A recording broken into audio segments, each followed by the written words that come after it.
The message that I want to share today is keys to walk by faith in difficult times. और जो संदेश आपने देना चाहता हूँ वो है वो कुंजियाँ कठिन समयों में कैसे जीना है.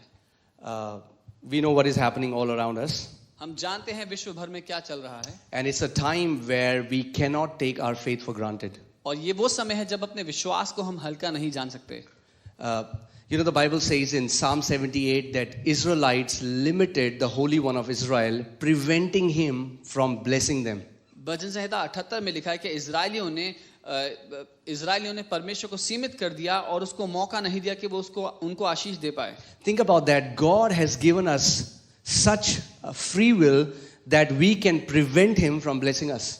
और सोच के देखिए तो परमेश्वर ने हमें उस क्षमता से आजादी दी है कि हम उसको रोक सकते हैं, सीमित कर सकते हैं हमें आशीष देने से. And again, if we read Hebrews, then we see that how Israelites, because of their unbelief, they were again and again preventing God from blessing them.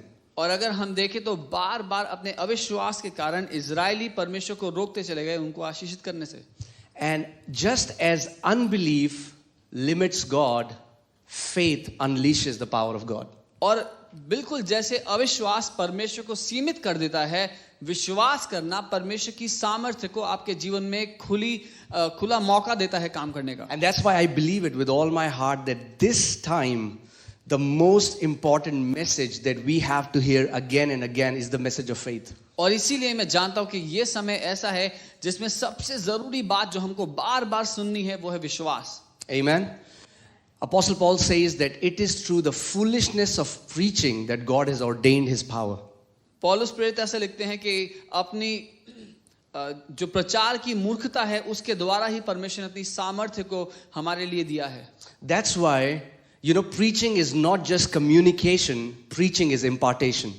और इसीलिए प्रचार करना से केवल बातचीत करना नहीं है, लेकिन प्रचार करना सशक्त करना है या किसी को बल देना है. If the believers only understood it, the way they would receive the word would be very different. अगर विश्वासी लोग ये बात समझ गए तो जिस तरह से वो वचन ग्रहण करते हैं बहुत अलग होगा. So I'm here to tell you that you don't just receive impartation by the laying of on hands, you also receive impartation when you honor the word that is being preached. तो मैं ये बताने के लिए आया हूँ कि केवल जब आप पर हाथ रखे जाएं सिर्फ उससे ही आप परमेश्वर से कुछ प्राप्त नहीं करते या बल प्राप्त नहीं करते, लेकिन जब आप प्रचार को ग्रहण करते हैं तो आप प्रबल होते हैं. Amen. Faith is like love. और विश्वास प्रेम की तरह है. If it cannot be seen in actions, अगर वो कामों में दिखाई ना दिया जाए, and if cannot be heard in words, then it's no faith at all. अगर वो कामों में दिखाई ना दे और बातों में सुनाई ना दे तो फिर वो विश्वास नहीं है. Amen. So I'm going to share some keys by which we can walk by faith. We can become stronger and stronger in our faith. तो कुछ कुंजियां हैं जो मैं बांटना चाहूंगा आपके साथ जिसके द्वारा हम अपने विश्वास में बढ़ सकते हैं, मजबूत हो सकते हैं, आगे बढ़ सकते हैं. Now these are very simple keys. ये बहुत सरल हैं, बहुत आसान हैं, but they are very powerful. लेकिन बहुत ज्यादा शक्तिशाली हैं. Amen. So the first key is by continually hearing the word of God. पहली कुंजी है निरंतर परमेश्वर के वचन को सुनते रहकर. Romans 10:70 says for then faith comes by hearing and hearing by the word of God. रोमी 10:17 वचन कहता है कि विश्वास सुनने से और सुनना परमेश्वर के वचन से होता है. Now the Bible is not saying faith comes by having heard. Bible says faith comes by hearing. It's a present continuous action. Bible ये नहीं कहती कि विश्वास उससे आता है जो सुना था, लेकिन बाइबल कहती है जो सुनते रहो उससे विश्वास पैदा होता है. So that means we have to continually hear the message of faith again and again and again. इसका मतलब हमें विश्वास का संदेश सुनना है और फिर सुनना है और दोबारा सुनना है. Okay? We cannot fake faith. हम विश्वास रखने का नाटक नहीं कर सकते.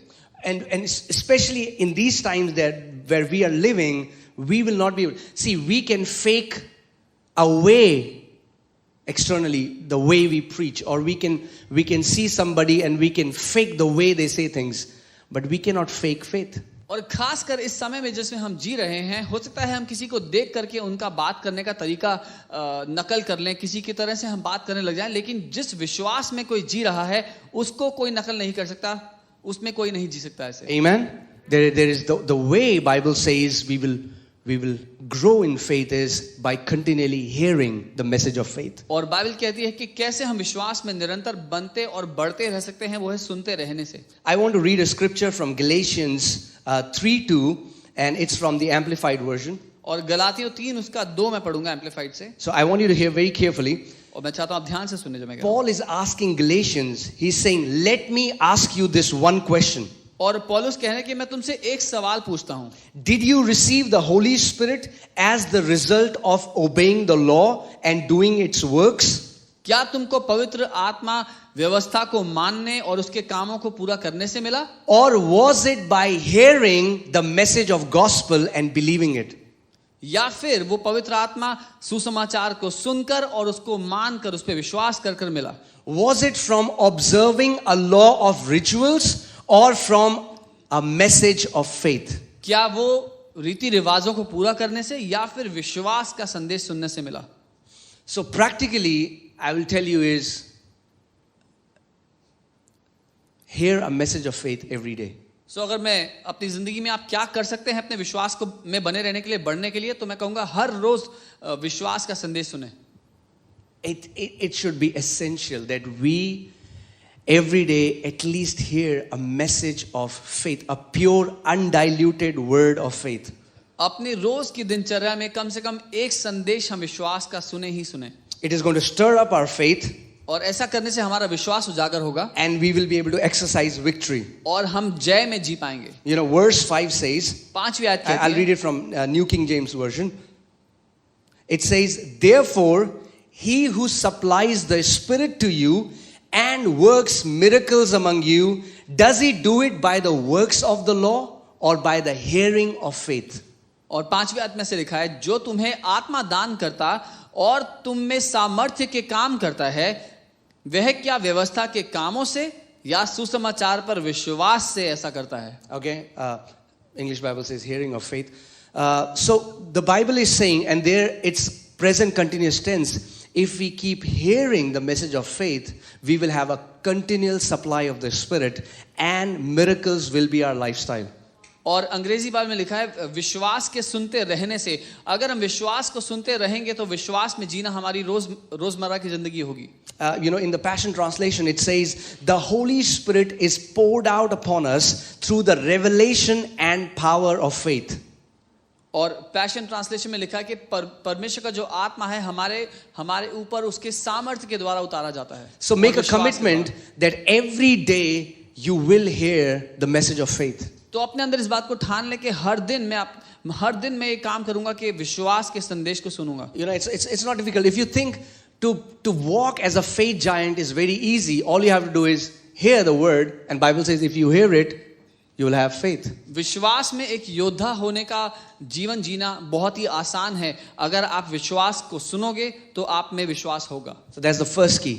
Hearing, पहली कुंजी and है। you keep on hearing. You continually hear the message of faith again and again and again. सुनना और सुनते रहना और बार-बार सुनते रहना। You know, the next key is अगली कुंजी by speaking the word वो है बोल करके, or वचन by को, decreeing the word. या वचन की घोषणा करके। You know, Luke 17:5, the apostles, they asked Jesus, they said, Lord, increase our faith. लूका 17:5 चेलों ने कहा, प्रभु हमारे विश्वास को बढ़ाओ। You know, so many people, even today, they say that, oh, I don't have faith, or I would have loved if my faith would have increased. आज भी बहुत से लोग ऐसा कहते हैं कि मेरे पास विश्वास नहीं है, कितना अच्छा होता अगर मेरा विश्वास बढ़ जाता तो। So see the response of Jesus. They are asking, increase our faith, and Jesus said, if you have faith as a mustard seed, you can say to this mulberry tree. और यीशु की जो प्रतिक्रिया थी उसका जो जवाब था वो कहता है, अगर तुम जब चेले कहते हैं कि प्रभु हमारे विश्वास को बढ़ा, तो वो कहता है अगर तुम्हारे पास एक छोटे राई के दाने जैसा विश्वास भी होता तो। See, think about this. They are saying, increase our faith. वो कह रहे हैं हमारे विश्वास को बढ़ा। What Jesus is saying is, the problem is not that you don't have faith. यीशु जो जवाब देते हैं वो कह रहे हैं कि दिक्कत ये नहीं है कि तुम्हें विश्वास नहीं है। The problem is not the quantity of faith. समस्या ये नहीं कि तुम्हारा विश्वास बहुत छोटा है। The problem is that you are not using the one you have. समस्या ये है कि जो विश्वास तुम्हारे पास है उसका तुम इस्तेमाल नहीं And कर सकते। and you know, the mustard seed is one of the least seeds. और जो राई का दाना है वो सबसे छोटे बीजों में से एक है। Jesus is saying, even if your faith is like a mustard seed, और यीशु कह रहे हैं अगर तुम्हारा विश्वास जो है वो राई के दाने जितना छोटा but भी है, if you shall say to this mulberry tree. लेकिन अगर तुम बोलोगे इस पेड़ से, That means the power of faith is released only through speaking. इसका मतलब विश्वास की जो सामर्थ्य है वो केवल बोलने के द्वारा ही काम करती That है। means you can have faith, but if you don't speak it, nothing is going to happen. इसका मतलब हो सकता है आपके अंदर विश्वास खूब भरा हो, लेकिन अगर आप बोलोगे नहीं तो कुछ नहीं होगा। So they are saying, Lord, increase our faith. He's like, hey, no, you have to speak. Even if you have faith like a mustard seed, even if you have the least kind of faith, but if you start speaking, things will start changing. तो जब चेले कहते हैं कि प्रभु हमारे विश्वास को बढ़ा दे, तो यीशु कहते हैं तो फिर बोलना शुरू करो, क्योंकि जब तुम बोलोगे तो होगा और विश्वास बढ़ेगा अपने आप। So hear this carefully. Faith comes by hearing, विश्वास सुनने से, but faith is released through speaking. लेकिन विश्वास आपके जीवन से कार्य करता है बोलने Okay, के द्वारा। I'll say it again so they understand. Faith comes by hearing, विश्वास आता सुनने से है, but it is released through speaking. लेकिन आपके जीवन से काम करता है बोलने के द्वारा। Amen? So that means we have to continually hear and we have to continually speak the इसका word. मतलब हमें निरंतर सुनते रहना है और निरंतर बोलते रहना है। You know, Mark 11:22, मरकुस 11:22, Jesus answered and said to them, have faith in God. And in Amplified it says, constantly. मरकुस 11:22 परमेश्वर यीशु ने कहा कि परमेश्वर पर विश्वास रखो, और एम्पलीफाइड में से लिखा है कि निरंतर परमेश्वर पर विश्वास करते रहो। But in the original manuscript it says, have the faith of God. लेकिन मूल भाषा में ऐसा लिखा है कि जो परमेश्वर का विश्वास है उसमें निरंतर चलते रहो। What is the difference between our faith and God's faith? हमारे विश्वास करने में और परमेश्वर के विश्वास में क्या अंतर है? God's faith speaks. परमेश्वर का विश्वास बोलता है। We think, oh man, I have faith. हम We कहते think, हैं- what's your faith? I'm a Christian. My faith. हम कहते हैं हमें विश्वास है। क्या विश्वास है? मैं ईसाई हूं, मैं मसीह हूं। No, the God kind of faith speaks. जी नहीं, परमेश्वर का विश्वास बात करना In जानता the है। beginning, when God saw everything is dark, its earth is void, without form, He spoke, let there be light. And until He spoke, nothing changed. जब शुरुआत में सब कुछ अंधेरे में पड़ा था तो परमेश्वर ने बोला कि उजाला हो जाए, और जब तक उसने बोला नहीं कुछ बदला नहीं। Amen? See, many times we see when we worship, there is this amazing manifested presence of the Holy Spirit. But I think we also have to learn that time to stand up and to decree the word of God. इसीलिए कई बार जब हम आराधना करते हैं तो परमेश्वर की आत्मा की ऐसी भारी उपस्थिति होती है, लेकिन वो समय है जब हमें सीखना है कि वही समय है जब हम खड़े हों और घोषणाएं करें अपने लिए। Because in the beginning, Bible says the Spirit of God was hovering over the waters. So there was a manifested presence of Holy Spirit, but nothing was changing until God said, let there be light. क्योंकि शुरुआत में वचन कहता है कि परमेश्वर का आत्मा पृथ्वी के ऊपर मंडरा रहा था, लेकिन पृथ्वी फिर भी बेजान और बेडौल थी और कुछ नहीं बदला जब तक परमेश्वर ने बोला नहीं। Okay, so Mark 11:22, Jesus said, have the faith of God, for assuredly I say to you, whoever says to this mountain, if you can underline that on your Bible or write it down, whoever says to this mountain. और मरकुस 11 उसका 22 यीशु अपने चेलों से कहते हैं कि परमेश्वर का विश्वास रखो, मैं तुमसे सच कहता हूं कि जो कोई इस पहाड़ से कहे। He didn't say believe, he said speak. उसने ये नहीं कहा कि जो कोई अपने मन में मान ले, उसने कहा जो कोई इस पहाड़ से बोले। You have to speak to the mountain. Then he said, be removed and cast into the sea, and does not doubt in his heart, but believes that those things he says will be done. He will have whatever he says. तो जो मैं तुमसे सच कहता हूं, जो कोई इस पहाड़ से कहे कि तू उखड़ जा और समुद्र में जा पड़, और अपने मन में संदेह ना करे वरन प्रतीति करे, वो मान ले कि जो वो कहता है वो हो जाएगा, तो उसके लिए वैसा ही होगा। Amen. So he's like, if you want a mountain, a sickness, any situation to be removed from your life, there has to be a constant speaking against that mountain. तो यीशु ये कह रहा है, अगर आपके जीवन में कोई भी पहाड़ है, कोई बीमारी है, कोई परिस्थिति है जिसका खदेड़े जाना, जिसका निकाला जाना जरूरी है, तो आपको निरंतर उससे बोलते रहना पड़ेगा। Amen. 2 Corinthians 4:13, the Bible says, we have the same spirit of faith. Who wrote in the scripture, I believe, therefore I spoke. We also believe, therefore we also speak. दूसरा कुरिन्थियों 4 उसका 13 वचन कहता है, इसीलिए कि हम में वही विश्वास की आत्मा है जिसके विषय में लिखा है, मैंने विश्वास किया इसीलिए मैं बोला, अतः हम भी विश्वास करते हैं इसीलिए बोलते हैं। A faith that doesn't speak is a powerless faith. वो विश्वास जो कुछ बोलता ही नहीं, वो सामर्थ्यहीन विश्वास A है। faith that doesn't speak cannot change anything. वो विश्वास जो बोलता नहीं, कुछ बदलेगा नहीं। The spirit of faith speaks. विश्वास का आत्मा बोलता है। Amen? Because we have the same spirit of faith. क्योंकि हमारे पास वही विश्वास का आत्मा है। Holy Spirit is called the spirit of faith. पवित्र आत्मा को विश्वास का आत्मा कहा गया है। God spoke when he saw darkness. परमेश्वर बोला जब उसने अंधकार And देखा। that's why, Bible says, we believe with our heart, but confession is made unto salvation. और बाइबल ये कहती है, अपने दिल में तो हम विश्वास करते हैं, लेकिन उद्धार के लिए मुंह से अंगीकार किया जाता And है। many times we take that word salvation as if going to heaven. और कई बार हम लोग गलती से उस शब्द को, उद्धार शब्द को स्वर्ग जाना समझ Now लेते हैं। that is there, it's one of the meaning, but what I'm saying is that word comes from the Greek word sozo, which also means healing, deliverance, prosperity, wholeness. So what the Bible is saying is that if you want to see healing, or if you want to see breakthroughs, then you have to believe in your heart, but you also have to confess with your mouth. और स्वर्ग जाना हमारे उद्धार का एक छोटा सा अंश है, लेकिन जो मूल भाषा में वो शब्द है सोजो, उसका अर्थ है चंगाई, समृद्धि,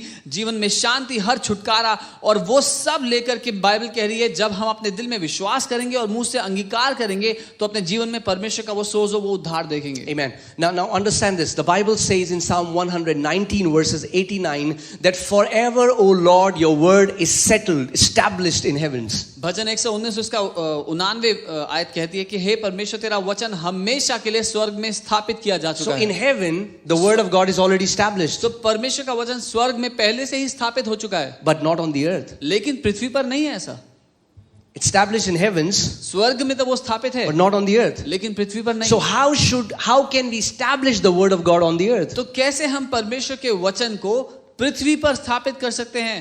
The book of Job 22:28 says, God says, you shall decree a thing and it shall be established unto you. अय्यूब 22 उसका 28 वचन कहता है, जो कोई घोषणा तू करेगा उसको मैं तेरे लिए स्थापित कर दूंगा। That means the word of God will be established on the earth through his children who would speak the word by faith. इसका मतलब परमेश्वर का वचन उसके बच्चों के द्वारा पृथ्वी पर स्थापित होगा, जब परमेश्वर के बच्चे घोषणाएं करेंगे। Amen. So the first key was hearing. सो पहली कुंजी थी सुनना। And if we are constantly hearing, we will always have the supply from the spirit of faith. और अगर हम निरंतर सुनते रहेंगे तो हमेशा परमेश्वर की आत्मा, वो विश्वास Our heart की will आत्मा always be हमारे stirred दिल में up. काम करेगी, हमारा दिल हमेशा उजागर रहेगा। And then we release that faith through speaking, through और फिर declarations. बोल करके हम उस विश्वास को अपने मुंह से जब कहते हैं, उन बातों को की घोषणा करते हैं। In fact, the word church is not a religious word. In fact, the church is not even the word which Bible says. The word, Greek word, is ecclesia.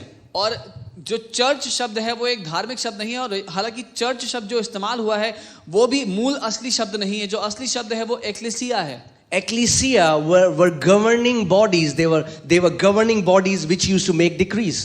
Achalasia वो झुंड या वो समूह होती थी जो किसी देश की सत्ता को चलाती थी, जो घोषणा वो करती थी देश में वैसा ही होता था। It's a governmental word. ये एक सरकारी या एक निर्णय लेने वाला विभाग है। When Jesus said, I will build my ecclesia and the gates of hell shall not prevail against it, he was talking about a gathering of believers. He was talking about a governing bodies that is going to change this earth.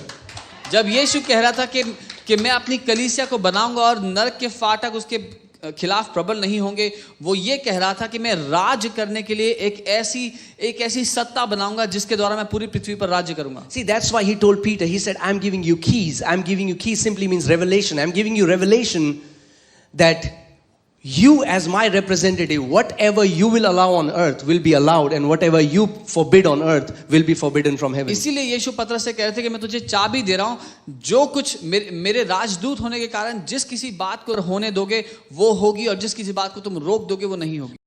But the problem is so much of church, there is so much of confusion when things like corona and all these things happen. Half of the church says it's God who does it, half of the church says it's not God, it's Satan, so we don't even know who does what. लेकिन समस्या इतनी है कि कलीसिया खुद परेशान है सोचने में कि जब कोरोना जैसी चीजें होती है तो आधी कलीसिया बटी हुई है इस बात में कि ये परमेश्वर की ओर से, और आधी कलीसिया कह रही है कि शैतान की ओर से, या पता नहीं है। Okay, it's very simple maths, guys. बहुत आसान गणित है ये। Jesus said, यीशु ने कहा Satan has come जो चोर आता है to steal, to kill, and to destroy. वो चोरी करने, हत्या करने और नाश करने So के लिए if there आता is है। anything in which there is stealing, killing, and destroying, that's Satan. तो अगर कुछ भी है आपके आसपास जिसमें चोरी होती है, हत्या होती है, नाश होता है, तो वो शैतान है। Okay, it's not tough. ये मुश्किल नहीं है समझना। Okay? And he said, but I have come और to यीशु give ने them कहा- life and life in abundance. Anything where there is life, it's God. यीशु ने कहा लेकिन मैं आया कि मैं तुम्हें जीवन दूं और बहुतायत का जीवन दूं। जिस किसी बात से जीवन उत्पन्न होता है आपके आसपास की दुनिया में, वो परमेश्वर की ओर से है। Amen. It's simple. It's God is not bipolar. ये आसान गणित है। परमेश्वर को भूलने की बीमारी नहीं है। Okay, okay, people teach Sunday school kids, let me say it this way. God is good. So लोग संडे स्कूल में Say God is good. Satan is bad. He's always bad. Okay?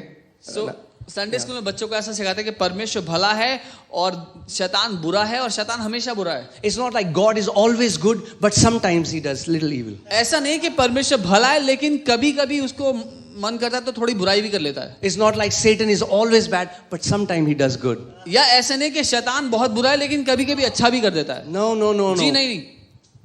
It's not because God is sending these things, it's because his ecclesia is not rising up to that authority to completely trample these things under its feet. ऐसा नहीं है कि परमेश्वर इन बातों को भेज रहा है, लेकिन ऐसा है कि उसकी एक्लीसिया जो उसकी राजकीय देह है वो उठ खड़ी नहीं हो रही इन बातों को अपने पांव तले कुचलने के लिए। Amen?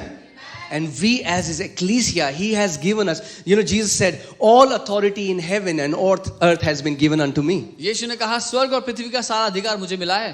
And then he says, now you go.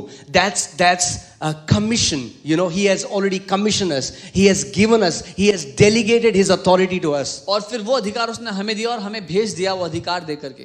Amen. So that was the second thing. We confess, we speak the word of God. तो ये दूसरी बात थी कि हम बोलते हैं, परमेश्वर के वचन की घोषणा करते हैं। Amen. The third key is we see the word of God. और तीसरी कुंजी है हम वचन को देखते हैं। We can see the word. हम वचन को देख सकते हैं। In the book of Jeremiah, I think it's verse 12. I might be wrong, but I think it's verse 12 where God says, the word of the Lord came unto Jeremiah, and the Lord said, Jeremiah, what do you see? He says, Lord, I see an almond tree, almond branch. God says, you see right, because I watch over my word to perform it. God is speaking, but the prophet is seeing. और यर्मिया की पुस्तक में शायद 12वीं आयत है, परमेश्वर से बात करते हैं और यर्मिया लिखता है कि यहोवा का वचन मेरे पास आया और यहोवा ने सवाल किया कि यर्मिया तू क्या देखता है? और वो कहता है मैंने बादाम की टहनी देखी। और परमेश्वर कहता है तू सही देखता है क्योंकि मैं अपने वचन को पूरा करने के लिए उसको ध्यान से देखता हूँ। Amen. In the book of Genesis chapter 15, God tells Abraham that, I'm your exceeding great reward and your portion. उत्पत्ति 15 में परमेश्वर अब्राहम से कहता है कि मैं तेरा बड़ा प्रतिफल और तेरा हिस्सा हूँ। God had already told him that I'm going to make you a father of many nations. परमेश्वर ने पहले से उससे वादा किया था कि मैं तुझे देशों का पिता बनाऊंगा। But there was a problem. लेकिन एक दिक्कत थी। The problem was Abraham wasn't able to believe it. दिक्कत थी कि अब्राहम मानने को राजी नहीं था। So I think it's in verses 5, Genesis 15 verses 5, he tells God, what will you give me seeing I go childless? और उत्पत्ति 15 उसके शायद 5वीं आयत है जहां अब्राहम परमेश्वर से कहता है कि हे परमेश्वर तू मुझे क्या देगा ये देखते हुए कि मैं निसंतान जा रहा हूं। God had already told Abraham that he is a father of nations, but Abraham was still seeing himself as childless. परमेश्वर ने अब्राहम से कह दिया था कि तू देशों का पिता होगा, लेकिन अब्राहम अभी भी अपने आप को निसंतान देख रहा था। So God knew I have to do something. So I have to change the way he sees. परमेश्वर को यह पता था कि मुझे कुछ करना पड़ेगा कि इसका देखने का नजरिया बदल। So God said, Abraham, come out of your tent. तो परमेश्वर ने अब्राहम से कहा अब्राहम बाहर आ अपने तंबू से बाहर आ। Look at the stars. तारों को देख।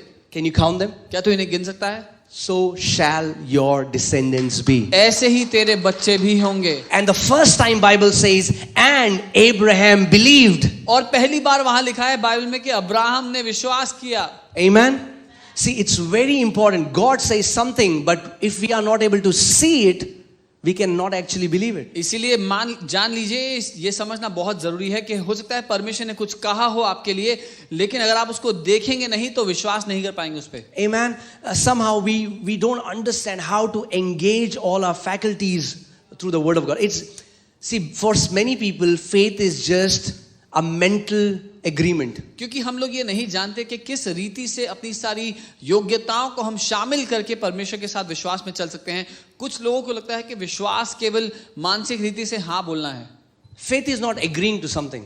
विश्वास केवल दिमागी रूप से हाँ बोलना नहीं है. By the stripes of Jesus I am healed. By the stripes of Jesus I am healed. यीशु के कोड़े खाने से मैं चंगा हो गया. Amen. But the question is, if God says by the stripes of Jesus we are healed, what does that healing look like in my case? लेकिन अगर बाइबल कहती है कि यीशु के कोड़े खाने से मैं ठीक हुआ हूं, तो मेरी परिस्थिति है उसमें चंगाई कैसी दिखती है? If a person who hasn't walked for 6 months and is bedridden because of a sickness, what does it mean for him to believe that by the stripes of Jesus I am healed? अगर कोई व्यक्ति है जो 6 महीने से चल फिर नहीं पाया, बिस्तर पर बीमार पड़ा है, तो उसके लिए इस आयत का क्या अर्थ है कि यीशु के कोड़े खाने से वो ठीक हो गया? That means for him being healed would mean him getting out of his bed, him going out on a park, him going again start going to the work. So he has to change the pictures in his heart, because the word has already been spoken and the word is already established in heaven, but we as his representatives have to establish it on the earth. इसका मतलब उसके लिए विश्वास का या इस आयत का ये अर्थ होगा कि वो उठता है, अपने बिस्तर से बाहर आता है, अपनी रोजमर्रा की जिंदगी सामान्य रूप से जीने लगता है, काम पर जाता है, वो सब कुछ हम देख पाएं जो हमारे जीवन में होना चाहिए. Amen. So that's why you understand it's ears, our mouth and eyes, they are so important. इसीलिए आप समझ लीजिए हमारे कान, हमारा मुंह और हमारी आंखें तीनों बहुत महत्वपूर्ण हैं. Amen. We hear the word, हम we वचन speak को the सुनते हैं, word, वचन we को see the बोलते word. हैं और वचन को देखते हैं. Amen. So that was the third key. तो ये तीसरी कुंजी. The fourth key is by praying in tongues. चौथी कुंजी है अन्य भाषाओं में प्रार्थना करके. Amen. The Bible says in the book of Jude 1:20 that you beloved, you build up yourself on your most holy faith. यहूदा एक उसका 20 वचन कहता है अपने आप को तुम अपने अति पवित्र विश्वास में उठाकर खड़े करो. And that word is the same word from which, when we go to gym, we build up, we grow up. And the Bible is saying when we pray in the Holy Spirit, we are building on our most holy faith. और ये वही शब्द है अपने आप को मजबूत करो, उठाकर खड़ा करो. जैसे जब कोई जिम जाता है और वर्जिश कसरत करके अपने आप को मजबूत बनाता है, वो कहता है अपने आप को अपने इस अति पवित्र विश्वास में प्रबल बनाओ. Okay, I want to ask you a question. Who is most holy? सबसे ज्यादा पवित्र कौन है? Yeah, it's God, it's Jesus, right? परमेश्वर स्वयं है ना. Who has the most holy faith? किसका सबसे पवित्र विश्वास So है? the Bible here is talking about God kind of faith. So that means when we are praying in tongues, we are building up on our most holy faith. We are building on the God kind of faith. Bible यहाँ पर परमेश्वर के विश्वास की बात कर रही है. बाइबल ये कह रही है कि जब हम अन्य भाषाओं में प्रार्थना करते हैं तो हम अपने आप को परमेश्वर के उस विश्वास में मजबूत करते हैं. And many times you see when you will start to pray in the Spirit in your house, and when you will feel this pressure rising up, and you will start decreeing as a lion. और कई बार जब अपने घर में आप अन्य भाषाओं में प्रार्थना कर रहे होंगे तो आपको ऐसा महसूस होने लगेगा कि अंदर कुछ ऊर्जा सी है और आप अपने आप को रोक नहीं पाएंगे अपने मुंह से घोषणाएं करने के लिए. I know these are very simple keys and you have heard it many times, but we just want to go back to the foundations wherein we know it but we don't do it. मुझे पता है ये बहुत सरल बातें आपने बहुत बार सुनी होंगी अब तक, लेकिन ये समय है कि हम वापस नींव की बातों में वापस चले जाएं, क्योंकि हम जानते तो हैं पर करते नहीं हैं. Because we are living in difficult times. क्योंकि हम कठिन समयों के बीच में हैं. Amen. And the people who will not enroll themselves for the training, they won't be able to stand in these times. और जो लोग अपने आप को इस प्रशिक्षण के लिए भर्ती नहीं करेंगे, इन कठिन समयों में खड़े नहीं रह पाएंगे. As I was saying, the time has come where we cannot fake faith. जो मैं कह रहा था कि वो समय आ चुका है जहां पर हम ढोंग नहीं कर सकते विश्वास. Either we are in faith or we are not in faith. It's या as तो हम simple as that. विश्वास में मजबूत बने हुए हैं या फिर उससे बाहर हैं. So the Bible is saying when build up on your most holy faith. That means we can build up on our faith. Bible जब कह रही है अपने आप को अपने विश्वास में मजबूत करते जाओ, मतलब अपने विश्वास में बढ़ सकते हैं हम. Amen. So that was the fourth key. The fifth key is establish yourself in the righteousness that comes from Christ Jesus. और पांचवी कुंजी है अपने आप को उस धार्मिकता में स्थापित कर लो, अपनी जड़ उस धार्मिकता में पकड़ लो जो यीशु मसीह में हमें मिलती है. Because faith cannot flow from a heart that is condemned. क्योंकि विश्वास एक ऐसे हृदय से बह नहीं सकता जो दोष के द्वारा दबा हुआ And the enemy will again try to condemn you, you know. You missed somewhere, you did something, and the enemy will say, hey, yeah, you are not worthy for this. और दुश्मन बार बार आपके दिल पर दोष लाना चाहेगा, वो कहना चाहेगा कि तू योग्य नहीं है, तूने ये गलती की थी इसलिए तू योग्य नहीं But है। again and again we bring ourselves back to that place that we are righteous because we believe in Jesus. लेकिन बार बार हम अपने आप को उस स्थान में, उस बेटे के स्थान में लाकर खड़ा कर देते हैं, क्योंकि मैं यीशु पे विश्वास करता हूं, इसीलिए मैं धर्मी ठहरा जा चुका You know, हूं। I love this scripture in Isaiah 54:14. यशायाह 54 उसका 14 मुझे बहुत प्यार है इस आयत से। It says, in righteousness you shall be established. और ये वचन कहता है कि धार्मिकता में तू स्थापित किया जाएगा। Okay, and then what will happen when we'll establish ourselves in the righteousness? और फिर क्या होगा आपका जब आप धार्मिकता में स्थापित हो जाएंगे तो? You shall be far from oppression. तू हर तरह के सताव से कोसों दूर होगा। And you know the Bible says in Acts 10:38 that how God anointed Jesus of Nazareth with Holy Ghost and with power, that he went about doing good and healing all those who were oppressed by devil. So every sickness is an oppression of devil. और प्रेरितों के काम 10:38 वचन कहता है कैसे परमेश्वर ने यीशु मसीह का को अभिषेक किया पवित्र आत्मा और सामर्थ्य से कि वो गया और जो सताए हुए थे, जो दुष्ट आत्माओं के शैतान के सताए थे, उनको आजाद किया। हर तरह की बीमारी शैतान की ओर से एक सताव है। Make no mistake about it, no sickness glorifies God. इस बारे में धोखा मत खाना, किसी बीमारी से परमेश्वर की महिमा नहीं होती। It's the healing that glorifies God. उस बीमारी से चंगाई होने से परमेश्वर की महिमा होती है। And many times people misquote that scripture. They say, oh, but Jesus said that this sickness is for the glory of God. और कई बार लोग गलत इस आयत को समझ लेते हैं और कहते हैं कि यीशु ने तो कहा कि ये बीमारी परमेश्वर की महिमा के लिए है। So if that sickness was for the glory of God, why did Jesus heal him? तो अगर उस पर बीमारी से परमेश्वर की महिमा हो रही थी तो यीशु ने ठीक क्यों किया उस आदमी को? What Jesus was saying was, यीशु ये कह रहे थे, he's like, who sinned? He sinned, his dad sinned, his grandfather sinned.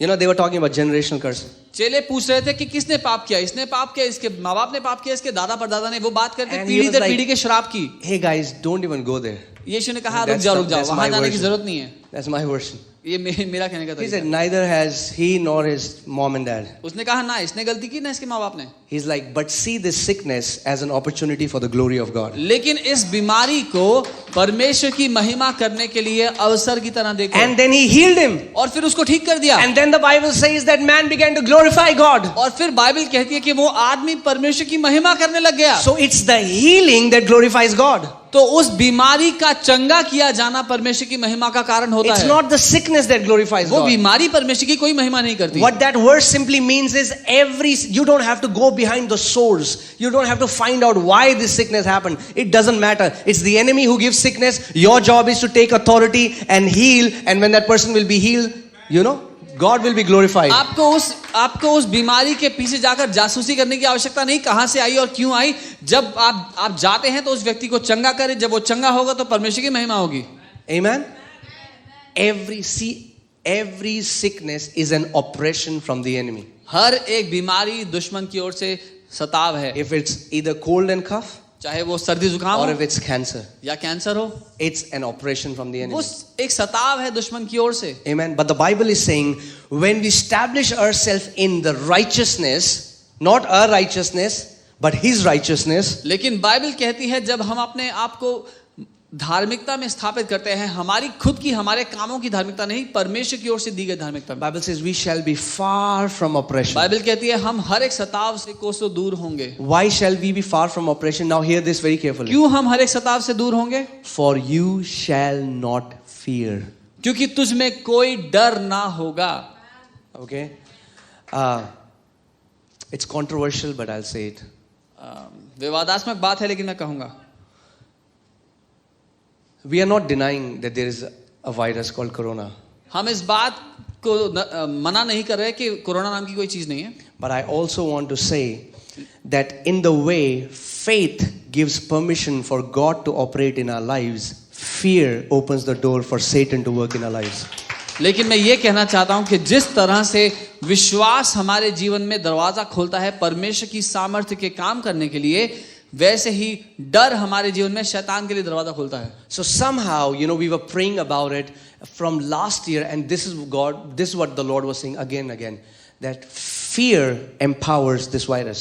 और पिछले साल से हम लोग प्रार्थना कर रहे थे और बार बार परमेश्वर इस बात को मुझसे कह रहा है कि भय इस वायरस को शक्ति देता है. You know, fear empowers this virus. भय इस वायरस को शक्ति देता है. Like in that sense, understand this. You know, faith is not giving power to God, but faith is allowing God to work in our lives. Like Israelites, God was limited. He wasn't able to do things that He wanted to do. You know? विश्वास करने से परमेश्वर को सामर्थ नहीं मिलती, लेकिन हमारे जीवन में परमेश्वर को काम करने के लिए अनुमति मिलती है. जैसे इजरायलियों ने परमेश्वर को रोक दिया बार बार विश्वास ना होने के कारण. Okay, so in a way, unbelief limits God. जैसे अविश्वास परमेश्वर को सीमित करता है, Faith limits Satan. विश्वास शैतान को सीमित कर देता Even है. if he wants to destroy you, he cannot. अगर वो नाश करना चाहे भी तब भी हाथ नहीं Even लगा if he सकता. wants to touch you, he cannot. अगर छूना भी चाहे तो छू नहीं You know, सकता. that's why the Bible says Satan, like a roaring lion, he roams around seeking whom he may devour. इसीलिए बाइबल कहती है शैतान एक भूखे शेर की तरह यहाँ वहां भटकता है देखने के लिए कि कोई मिल जाए खाने के लिए. That means he cannot devour anybody that he wants. इसका ये अर्थ है कि शैतान जब चाहे जिसे चाहे खा ले, ऐसा संभव नहीं है. He is seeking whom he may devour. वो ढूंढ रहा है कोई मिल जाए. Amen? He's trying to search for that person. वो ढूंढ रहा है ऐसे व्यक्ति को That will give him the place, that will fear, that will speak the words of defeat. जो भयभीत हो और भय के द्वारा ऐसी बातें अपने मुंह से कहे, हार की बातें अपने मुंह से कहे. Amen? So you shall be far from oppression, for you shall not fear. इसीलिए जान लीजिए आप हर एक सताव से कोसों दूर होंगे क्योंकि आप में कोई भय ना होगा. And from terror, और उस खौफ से दूर होंगे. for it shall not come near you. क्योंकि वो आपके निकट भी ना आएंगे. Now I understand, you know, when we become very earthly, see what will happen is when we dwell in the word, either the word will become our dominant thought, or we will be led by the facts of the world. जब हम वचन में बने रहेंगे तो या तो वचन हमारे दिमाग में चलने वाला प्राथमिक विषय होगा या फिर दुनिया में चलने वाली बातें हमारे दिमाग में प्राथमिक विषय. And when we hear facts all around us, you know, this man got this and this man got sick and this happened and that happened, and somehow we think, oh man, if it's happening to everyone, it will also happen to me. और जब हम ये बातें सुनते कि उस आदमी के साथ ऐसा हो गया, उस व्यक्ति के साथ ऐसा हो गया, और बार बार सुनने के कारण हमारे दिमाग में विचार आता है कि अगर उसके साथ ऐसा हो तो मेरे साथ भी तो हो सकता है. And somehow we allow those facts to take a higher place in our lives than the word of God. और न जाने क्यों हम उन बातों को अपने जीवन में परमेश्वर के वचन से ऊपर स्थान दे देते हैं. The Bible says you shall be far from oppression, लेकिन बाइबल ये कह रही है कि तुम सताव से कोसों दूर हो, for you will not fear. क्योंकि तुम डरोगे नहीं. Amen. So this was the fifth key.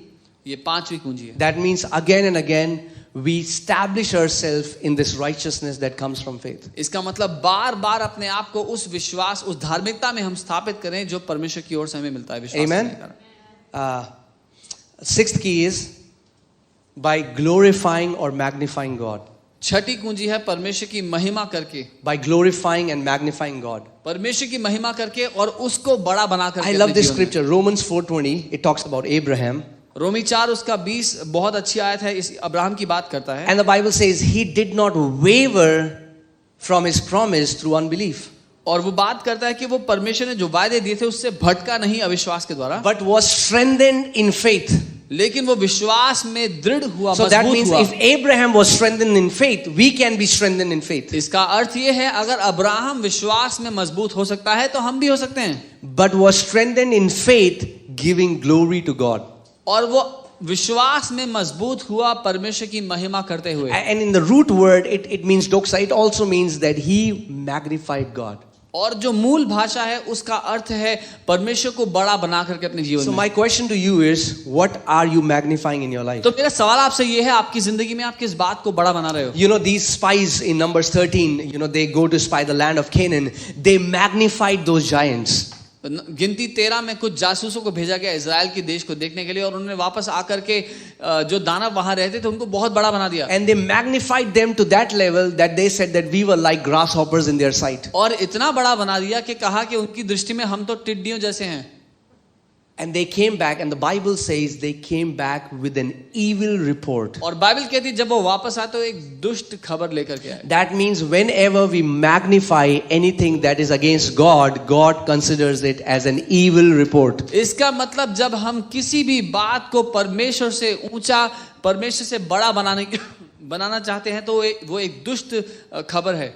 Amen. But look at these two guys. The Bible says there were two guys which had a different spirit on them. You know what was the different spirit? It was the spirit of faith. लेकिन ये दो लोग थे, Bible कहती है, जिनमें एक अलग आत्मा था. वो अलग आत्मा विश्वास का आत्मा था. Wherein the 10 were magnifying giants, these two were magnifying their God. जहां ये 10 जासूस तो उन दानवों को बड़ा कह रहे थे, उनकी महिमा कर रहे थे, लेकिन ये दो थे जो अपने परमेश्वर की महिमा कर रहे थे. Look at the difference. Look at the contrast in their language. They were like, we were like grasshoppers, and they're like, who are these giants? We shall right now quickly go and conquer them, and they shall be like bread for our food. और कितना बड़ा फर्क था इन दोनों की भाषाओं में, इनके बात करने के तरीके में. वो साफ नजर आता है. ये 10 कह रहे थे कि हम तो उन दानवों के सामने टिड्डियों के जैसे थे, और ये दो कह रहे थे कि ये कौन है दानव, इनको तो हम खाने में खा जाएंगे.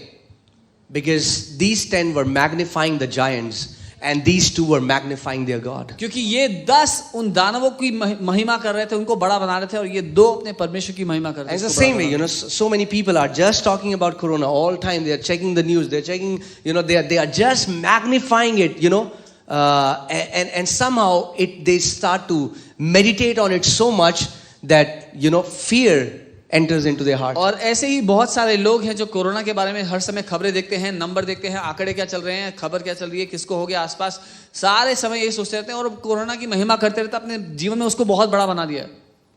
Amen. So the question for us, all of us, is who are we magnifying? तो मेरा सवाल हम सबसे यही है कि हम किसको अपने जीवन में बड़ा बनाते हैं. So I think when these difficult times come, when we are seeing these pandemic, pestilences, all these things, even more we should focus more on our God and magnify Him even more. तो जब हम इन सारी महामारियों का, सारी बीमारियों का दुनिया में आते हुए देखते हैं कि तो ये समय हमारे लिए कि हम और भी ज्यादा अपने परमेश्वर की महिमा करें. That means all of us have to enroll. If we have to be a warrior, see, if I can say this, I'm from a warrior tribe. Many of us are from a warrior tribe. But just because I'm born in a warrior's house doesn't mean I'm a warrior. और हम में से बहुत लोग योद्धाओं के खानदान से हो सकते हैं, लेकिन सिर्फ इसलिए कि योद्धाओं के खानदान में हमारा जन्म हो गया, इसका ये अर्थ नहीं कि हम भी योद्धा हैं. Yeah. Warriorship doesn't come as an inheritance. It's the training that makes you a warrior. योद्धा होना पैदाइश से नहीं मिलता, वो आपके प्रशिक्षण से मिलता है. Just because my dad was a warrior doesn't mean I'll be a warrior. मेरे पिता एक योद्धा थे, इसका अर्थ ये नहीं कि मैं भी अपने आप योद्धा. I can be a wimpy guy born from a warrior. मैं एक रोने वाला मनुष्य रोते रहने वाला मनुष्य हो सकता हूँ एक योद्धाओं के खानदान से. I always tell my church guys, I was like, what is the difference between a traffic policeman and a black hat commando? मैं हमेशा अपने कलीसिया के लोगों से सवाल करता हूँ कि एक ट्रैफिक जो कांस्टेबल है उसमें और एक ब्लैक कैट कमांडो में क्या अंतर है.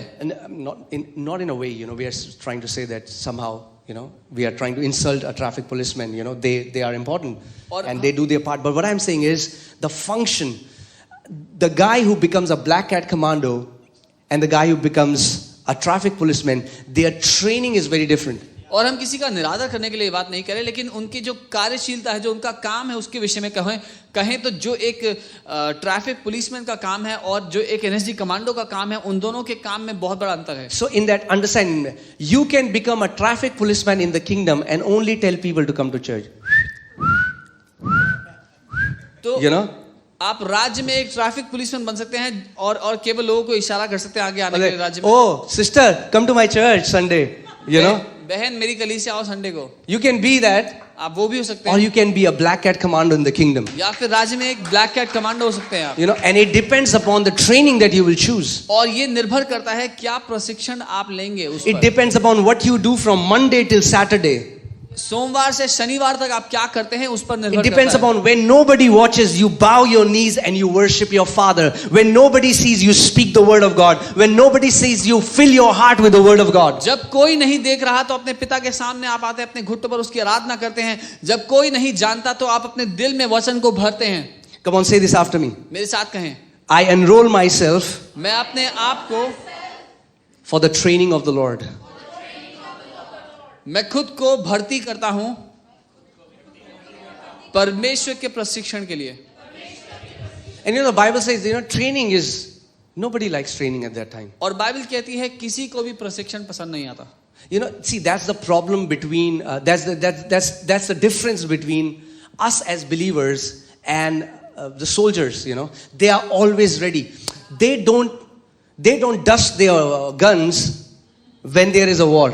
और यही अंतर है हम विश्वासियों में और जो सैनिक हैं उन लोगों में. वो लोग तब जाके अपनी गन से मिट्टी नहीं हटाते जब युद्ध हो. That means we have to prepare now for the storms that are coming in future. इसका मतलब हमें अभी तैयार होना चाहिए उन तूफानों के लिए जो आने वाले भविष्य में. That means we start speaking the word now for the things that enemy will bring against us in the future. इसका मतलब हम अभी से वचन को घोषणा करना शुरू करें उन बातों के विरोध में जो दुश्मन कभी आने वाले समय में हमारे खिलाफ ला सकता है. So I'll tell you an example. What happens is, what do we call that nation? Haiti, right? So Haiti, there was an earthquake, and the Richter scale, 7, like it was a devastating earthquake, and it took them 3 years to come back to the same place as they were before the earthquake. Haiti नाम से जो देश है वहां पर भूकंप आया 7 Richter scale पे और उन लोगों को उस देश को 3 साल लगे वापस सही परिस्थिति में आने के लिए. Japan got suffered with an earthquake which was like much worse than Haiti.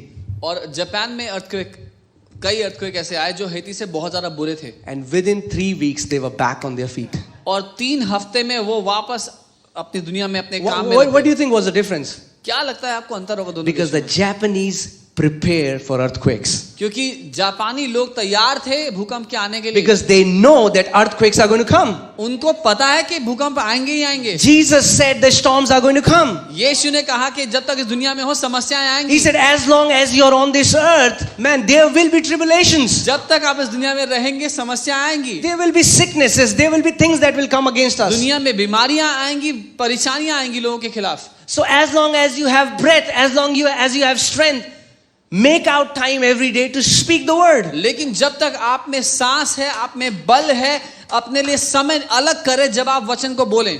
Let's prepare today and become a warrior today so that we can stand against anything that comes against the church. इसीलिए आज तैयारी करें, अपने आप को आज उस परिस्थिति में रख लें कि अगर हमारे विरोध में दुश्मन आए तो हम उसका सामना करें. Amen. See, that's why Jesus said that a wise man is that who hears my saying and does it.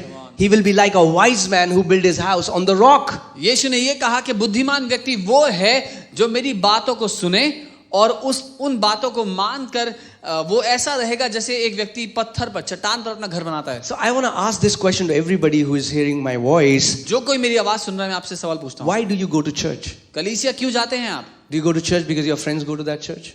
इसलिए कि आपके दोस्त उस कलीसिया में मिलते Do हैं? you go to that church because you like the worship? इसलिए कि वहां आराधना अच्छी होती है? Or do you go to church because you want to be trained to be a soldier of Jesus Christ? या इसलिए क्योंकि आप यीशु मसीह के लिए योद्धा होना चाहते हैं, प्रशिक्षण लेना चाहते हैं? And guys, we have to come back to that place where we know that, it's a serious thing. It's no more a joke. और अब हमें वहां आ जाना जरूरी है उस स्थान पर जहां हम ये जान ले कि ये मामला बहुत गंभीर है, मजाक नहीं हो रहा. The way we spend our every day will define how we will live in the future. जिस तरह हम हर रोज जी रहे हैं ये निर्णय लेगा कि हमारा भविष्य कैसा दिखाई देगा. If we don't get serious right now with the Lord, we will not be able to stand against the storms that are going to come. अगर हम इस समय परमेश्वर की बातों को लेकर के गंभीर ना हुए तो आने वाले तूफान उनका हम सामना नहीं कर पाएंगे. Amen. Who was telling me? I think Sam was telling me about Usain Bolt, right? How many years did he train? Okay, who was telling me? Okay, somebody was telling me that he trained for like 9 or 10 years and he ran how many minutes? Not 10 seconds. 1 minute 90. Okay.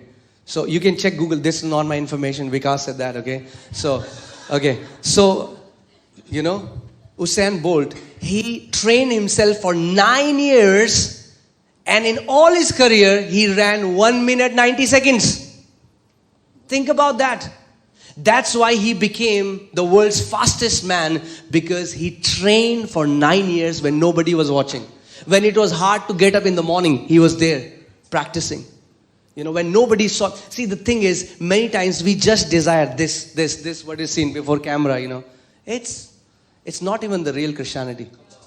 You know? Usain bolt ने 9 साल प्रशिक्षण किया इससे पहले कि उसको भागने का मौका मिलता और कुछ जीतने का मौका मिलता। अपने पूरे करियर में वो 1 मिनट और कुछ सेकंड भागा है, लेकिन 9 साल उसने तैयारी की। और वैसे ही हम लोग कई बार सोचते हैं कलीसिया ये है जो हम कैमरा के सामने प्रचार करते हैं, लेकिन ये असली मामला नहीं है। You know, one thing the Lord told me when I came into the ministry, He said, never read the Bible to preach it. जब मैं सेवकाई में आया, परमेश्वर ने मुझसे ये बात कही कि कभी भी बाइबल को प्रचार करने के लिए मत पढ़ना। Read it so that it will transform you. Because if I make a nice message to preach it, maybe you will get blessed, but it will not change me. क्योंकि अगर मैं बाइबल खोलता हूँ एक अच्छा प्रचार करने के लिए, तो हो सकता है आपको आशीष मिल जाए, लेकिन मुझे कोई भला नहीं होगा उससे। Come on, let us come to that place where, you know, the word becomes very food of ours. You know, even when we meet, when we are meeting in coffee shops, let word. I mean, like, let there be a passion and hunger for the word. और हमारे बीच में ऐसा होने पाए, जब हम coffee shop से कहीं भी मिलते हैं, तो वचन हमारे बीच में प्रमुख मुद्दा हो। Amen. And it's not, you know, I think many young people are deceived. They say, oh, I don't have to be a pastor, so why do I need to grow in the Bible? I don't have to preach. No. और बहुत से जवान लोग इस धोखे में हैं, वो कहते हैं मुझे पास्टर थोड़ी बनना है, ना मुझे प्रचार करना है, मैं वचन पढ़ के क्या करूंगा? No. We stand on the word because the word is our unshakable foundation. हम वचन पर इसलिए खड़े हैं, स्थापित हैं, क्योंकि वो ना हिलाए जाने वाली नींव है। We stand on the word because the word is the sword of the spirit. हम वचन पर इसीलिए खड़े हैं क्योंकि वचन परमेश्वर की आत्मा की तलवार है। Imagine if you just have armor, okay? कल्पना कीजिए अगर आपके पास केवल कवच है बाहर की, You have helmet, you have all the guard, and you have no weapon. Sir पर कवच है, हेलमेट है, सारा कवच है, लेकिन आपके पास कोई तलवार नहीं है। And then the enemy comes with a danda. और फिर दुश्मन डंडा लेके आता है। All you will do, आप बस नाचते रहेंगे उससे बचने के लिए। right? If you don't know how to use the sword, अगर तलवार इस्तेमाल करनी नहीं आती, even though he won't be able to kill you, but still you will keep taking blows all the time. Or every time you will be like, Satan has done this, Satan has done that. You know, maybe he's not able to kill you, but still you are always, you know, he's beating you. हालांकि शैतान आपको मार नहीं पाएगा, लेकिन फिर भी फजूल में आप उससे पिटते रहेंगे और बोलते रहेंगे शैतान ने ये कर दिया मेरी जिंदगी में, शैतान ने वो कर दिया। See, think about this. If we believe the word, and the word says that the word of God is the sword of the spirit, so that means when you are dwelling in the word, when you are speaking in the word, in the heavenly realms, you are taking out your sword. Shing! You know? And now you say, now you come. तो जब वचन कहता है कि परमेश्वर का वचन आत्मा की तलवार है, तो जब हम वचन पर मनन करते हैं और जैसे ही वचन की घोषणा करने के लिए अपना मुंह खोलते हैं, तो वो ऐसा जैसे आत्मिक दुनिया में हमने अपनी तलवार निकाल दी और शैतान को बोलते हैं अब तू आ। Amen. The Bible says in book of Isaiah 55 that the word that comes out from the mouth of God does not return back to him void.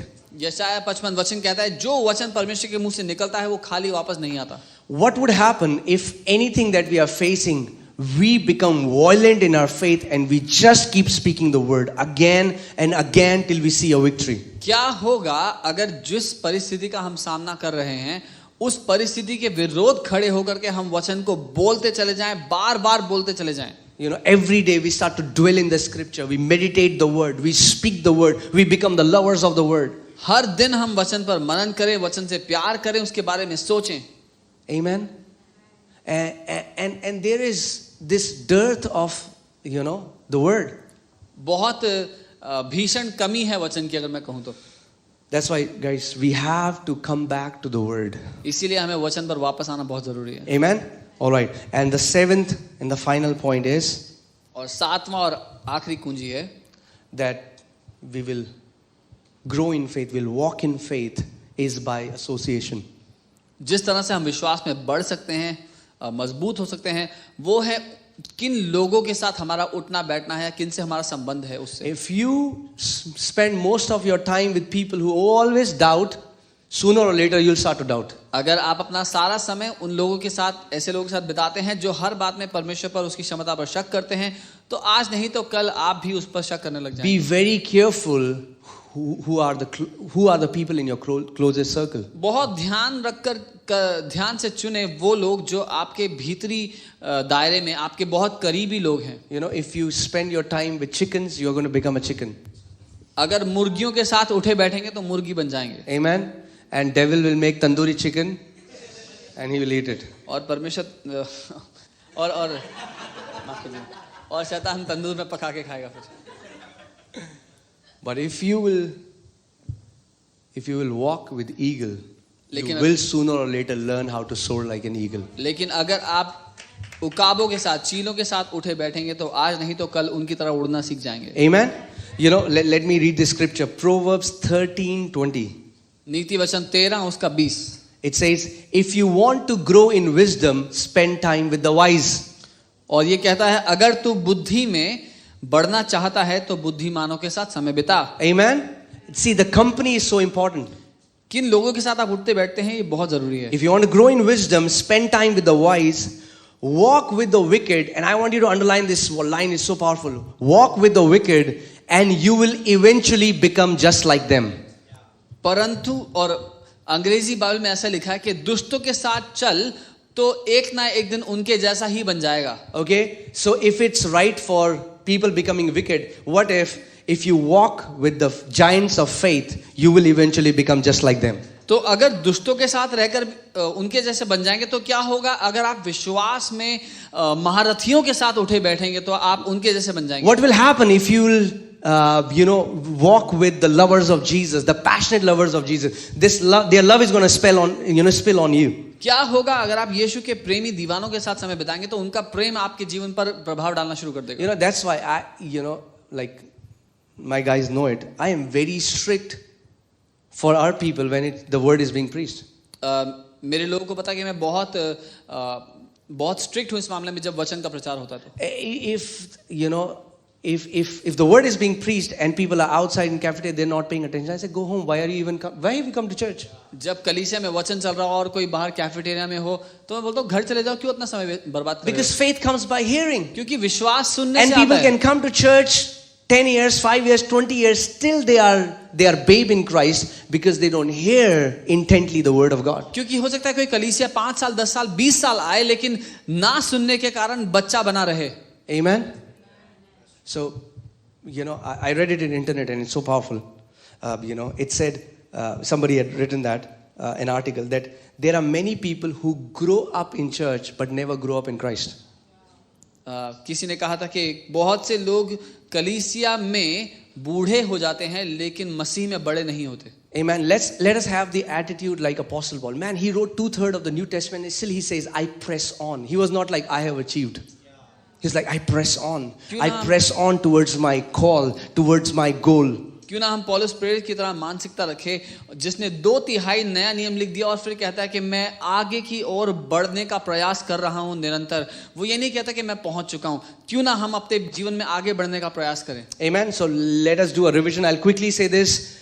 If you have written it, good, and I want you to go home and meditate on these scriptures. तो हम जल्दी से इन कुंजियों को दोबारा देखें। अगर आपने लिखा है तो बहुत अच्छा है। So we learn to walk by faith. The first key is by hearing.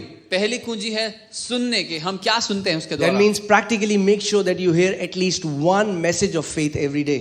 अगर दिनचर्या की बात कहूं तो कम से कम एक संदेश विश्वास का आप हर रोज सुने। Amen.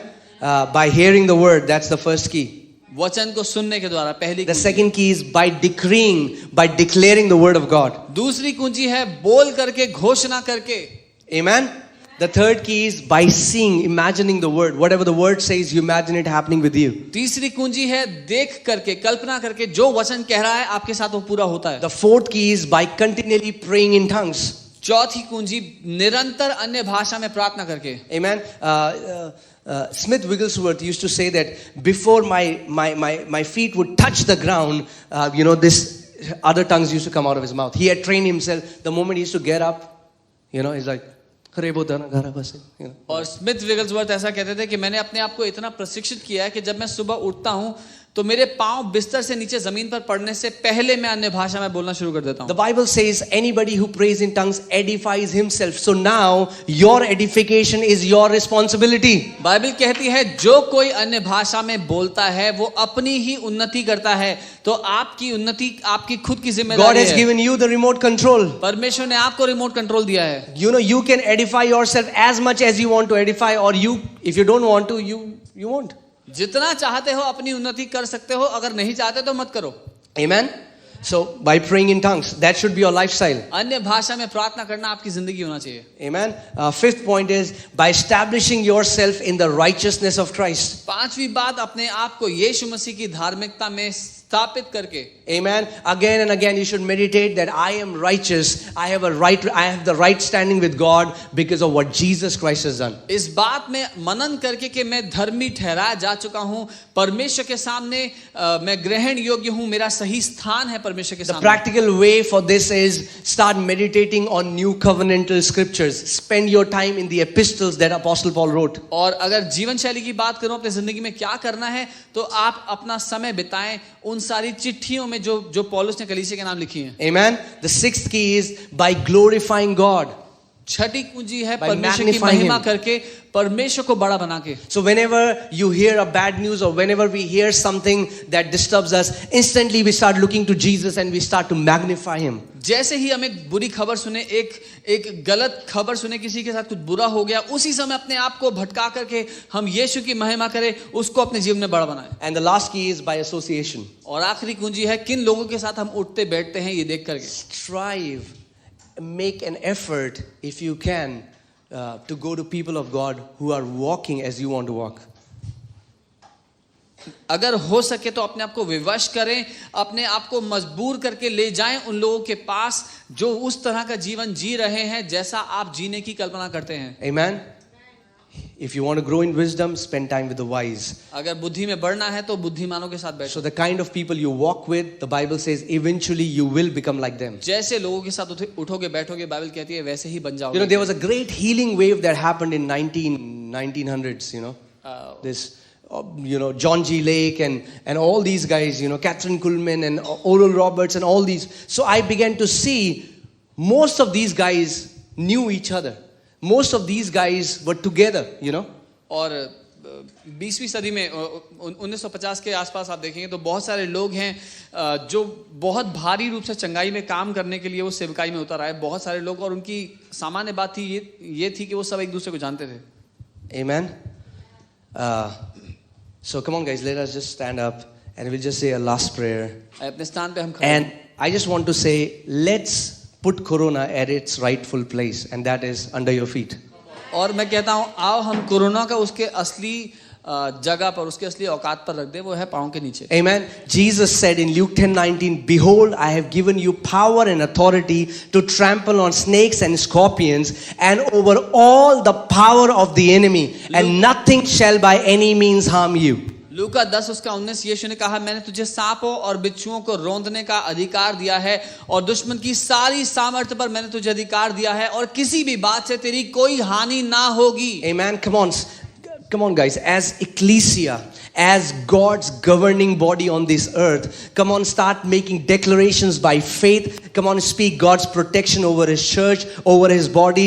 If there is anybody who is hearing our voice right now, we want to declare, be healed in the name of Jesus. We curse that virus of corona in the name of Jesus. If there is anybody who has these symptoms, we say, be healed right now. From the crown of your head to the soles of your feet, be healed in the name of Jesus. We curse that wicked virus of corona in the name of Jesus. We declare this over you, that you will not die but live and declare the works of Lord Jesus Christ of Nazareth. That with long life he will satisfy you and show you the fullness of his salvation. Then 1,000 may fall at your side and 10,000 at your right hand, but it shall not come near you. That you shall be far from oppression and from terror. It shall not come near you. In the name of Jesus, we speak God's protection over you. In the name of Jesus, we speak the resurrection power. Let the resurrection power in you be stirred up right now in Jesus' name.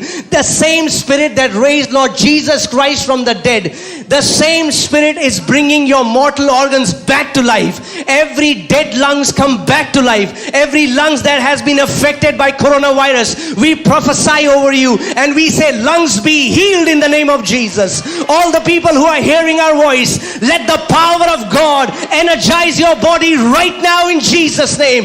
Be healed from the crown of your head to the soles of your feet. Let the energy of God right now flow in the name of Jesus. Let the Holy Spirit flow in your blood veins. Let the Holy Spirit flow in the name of Jesus, killing every infirmity, killing every infection, killing every harmful bacteria and virus in the name of Jesus. You are the children of Most High God. In the name of Jesus. Come on. Come on, come on, come on. Kick that fear out of your life. We rebuke the spirit of fear. We rebuke the spirit of death. In Jesus' name. You will live and declare the glory of God. You will live and declare the glory of God. You will live and declare the glory of God. Stretch your rod out of Zion and rule in the midst of your enemies. Rule in the midst of your enemies. Stretch. Let that scepter, let that rod of authority, let the word of God stretch it forth. Speak it and rule in the midst of your enemies. So Father, we speak healing to everyone who is hearing us right now. We rebuke the spirit of fear. We rebuke the spirit of fear. God has not given you the spirit of fear, but of power, but of love, and of a sound mind. Thank you, Lord Jesus. Thank you, Lord Jesus. We declare, Jesus, you are the king over this nation, Lord. To your kingdom, to your government, there is no end, Lord. Father, we are the people of different spirit, Lord. Like Joshua and Caleb, Lord. We are the people who carry the spirit of faith. Who are these giants, Father? Who are these giants who stand against the Lord? What is this sickness that stands against the church?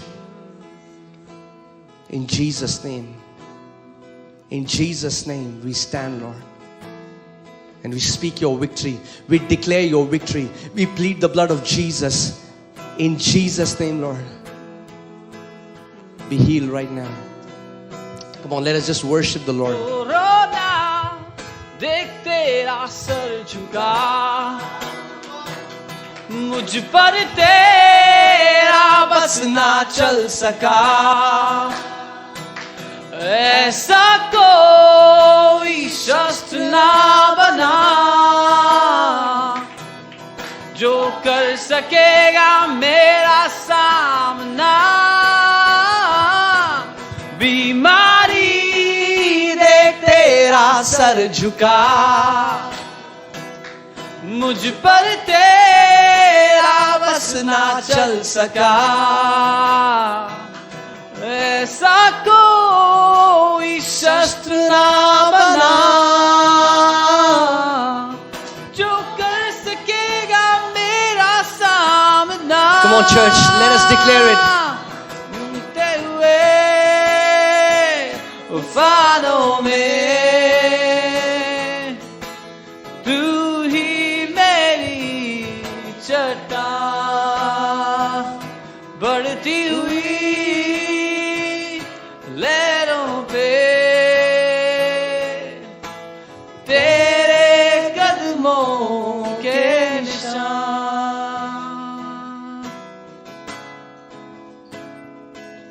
So we just speak God's protection over everybody who is watching us right now. We want to tell you that you are divinely protected. हम परमेश्वर की सुरक्षा, हर कोई जो हमारी आवाज को सुन रहा है, हमें ऑनलाइन देख रहे हैं, उसके जीवन पर, उनके परिवार पर बोलते हैं और बताना चाहते हैं कि परमेश्वर की सुरक्षा में आप सुरक्षित हैं. For all the lovers of God, for all the people who worship Him with reverence, the Bible says that the angels of God encamped around them. वो सब लोग जो परमेश्वर के प्रेमी हैं, जो उसकी आराधना करते हैं, उसके भय में, उसके आदर में उसकी आराधना करते हैं, परमेश्वर का वचन कहता है उसके स्वर्गदूत उनके छावनी के आसपास घेरे रहते हैं. Let us make a commitment today. I just feel this. Let's make a commitment today. As long as we will live, me and my family, we shall serve the Lord. आइए हम आज इस निर्णय को लेके, जब तक मैं जीवित रहूंगा, मैं और मेरा घराना, मैं और मेरा परिवार परमेश्वर की आराधना को, उसकी सेवा करेंगे. The Bible says, you shall serve the Lord, and He will bless your bread and your water and take away every sickness from your midst. और बाइबल कहती है कि तू अपने परमेश्वर की सेवा करेगा और वो तेरे बीच में से सारी बीमारियों को निकाल कर तेरे खाने और पानी पे आशीष देगा. Let us serve our God. आइए अपने परमेश्वर की हम आराधना करने, Let us उसकी make a सेवा करने commitment वाले today. लोग. We will serve Him. We will live for Him with all our heart. उसके लिए हम जिए, अपने पूरे दिल से उसकी सेवा करें. As for me and my household, मैं और मेरा घराना, as for me and my children, मैं we और will मेरे serve the बच्चे, Lord. हम परमेश्वर की सेवा It's the करेंगे. greatest privilege. It's the greatest honor इस सौभाग्य के लिए जो सबसे बड़े आदर का कारण है that we will serve our God. कि हम अपने परमेश्वर की सेवा करेंगे. In Jesus' name. यीशु के नाम में. God bless you, church. प्रभु आपको आशीष दे कलीसिया.